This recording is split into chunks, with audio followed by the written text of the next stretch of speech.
First ஸ்டெப்னா பார்த்தீங்கன்னா வந்து இதான் நான் என்ட்ரன்ஸ்லேருந்து நம்ம அந்த அருவிக்கு போயிட்டுருக்குறோம் ஆகாய கங்கைக்கு. ஆகாய கங்கைனா பார்த்தீங்கன்னா கிட்டத்தட்ட ஒரு 300 அடி தூரத்துலேருந்து இப்படி புது புதுன்னு மேலேருந்து ஊற்றும். ஸோ படிக்கட்டுலேருந்து ஸ்டார்ட் ஆகிட்டு உங்களுக்கு தெரியுதுங்களா அந்த இருக்குல்ல.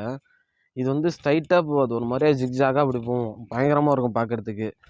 ஆனால் வந்து இப்போது காலையிலே சுருக்கான நான் கிளம்பிட்டதுனால கொஞ்சம் ஈஸியாக சீக்கிரமாக போயிடலாம் அப்படிங்கிற ஒரு இது தான். காலையிலே பிரேக்ஃபாஸ்ட்லாம் ஃபுல்லாக முடிச்சாச்சு. 2 இட்லி, ஒரு வடை, ஒரு பூரி செட்டுன்ட்டு பேக் கேமரா இல்லைங்க இருக்குங்க.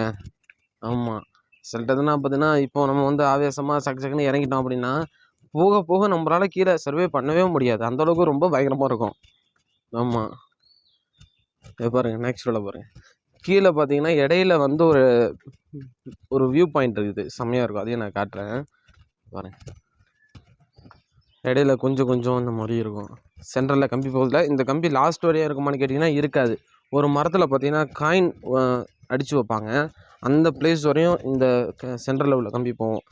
அதுக்கப்புறம் போகாது, அதுக்கப்புறம் கொஞ்சம் தூரம் தான், சீக்கிரம் வந்துடும் பாருங்கள். இந்த படிக்கட்டெல்லாம் கொஞ்சம் நீட்டாக இருக்குல்ல, இதெல்லாம் கொஞ்சம் நீட்டாக இருக்குது.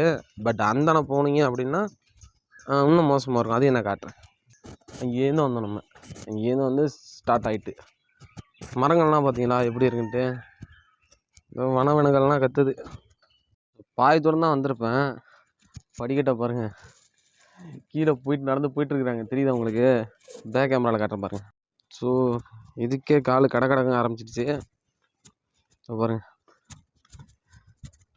இது அப்படியே போய் அங்கே போய் ஜிக்ஜாகாக போயிடுமா. இது செங்குத்தாக இருக்கு ரோடு, பாலம், படிக்கட்டு. ஐயோ அயனால் ரோலாகுது, எப்படி இருக்கு பாருங்க. ஸோ ஆக்சுவலாக வந்து இந்த இடத்துல நான் உங்களுக்கு வியூ பாயிண்ட் ஒன்று காட்டுறேன், பாருங்க. ஓட்ரா பிஜிஎம் இந்த இடத்துல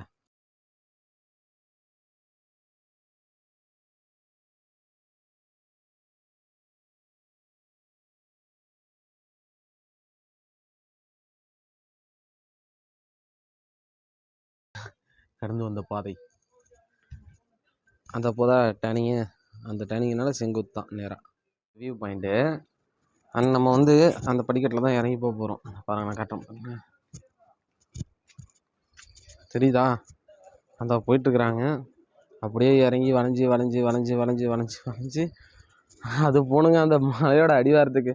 ஆக்சுவலாக உங்களுக்கு இப்போ இந்த காற்றுனா அடிக்கிறதுல, இது வந்து அந்த மலைகளுடைய அந்த அருவி ஊற்றுதில் அந்த சவுண்ட்லேருந்து எஃபெக்டில் அந்த ஃபோர்ஸில் வர்றது காற்றாகி இந்த மாதிரி வந்து வருது, பார்த்தீங்களா? மலைகளை பாருங்கள் எப்படி இருக்குது, சூப்பராக இருக்கா? இறங்கி போகிறது தான் கடுக்குது காலை.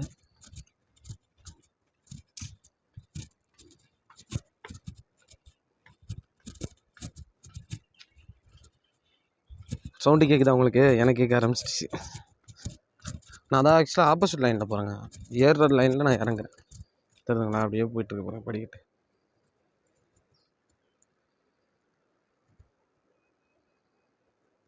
நெக்ஸ்ட்டு பார்த்தீங்கன்னா நம்ம அங்கே தான் போவோம் அப்படின்னு நினைக்கிறேன். அங்கே ஒரு சுவாரஸ்யமான அருவி இருக்குது, அது என்ன அருவி அப்படின்னா மாசிலா அருவி இருக்குல்ல, நெக்ஸ்ட்டு அங்கே போயிடுவோம் நம்ம. ஆக்சுவலாக ஒரு வழியாக படியை கடந்து வந்துட்டோங்க, காலெலாம் அப்புறம் கால் கிடக்குன்னு ஆடுது. ஆக்சுவலாக அந்த 3 பேரும் வந்து ஒருத்தவங்களுக்கு வந்து ஏனங்குடி புத்தகரம், இன்னொருத்தவங்க வந்து மாயாவரம், பாக்கி எல்லாருக்குமே இதை முடிச்சு நேராக மதுரை ஒட்டச்சத்திரம் போகிறாங்க, மீனாட்சி அம்மன் கோயிலுக்கு போகிறாங்க. ஸோ நம்ம எதிர்பார்த்த இடத்துக்கு நம்ம வந்துட்டோங்க, காட்டுறோம் பாருங்கள், வேற மாதிரி இருக்கும் பாருங்கள். சொன்னேன்ல, இதுதான் அது. உன் பாதைகள் கடினமாக இருந்தாலும் அதை கடந்து பார், வாழ்க்கையின் தத்துவம் அது. தெரியல, அந்த கடினமான பாதையை கடந்து வந்துட்டோம், காட்டுறேன் பாருங்கள்.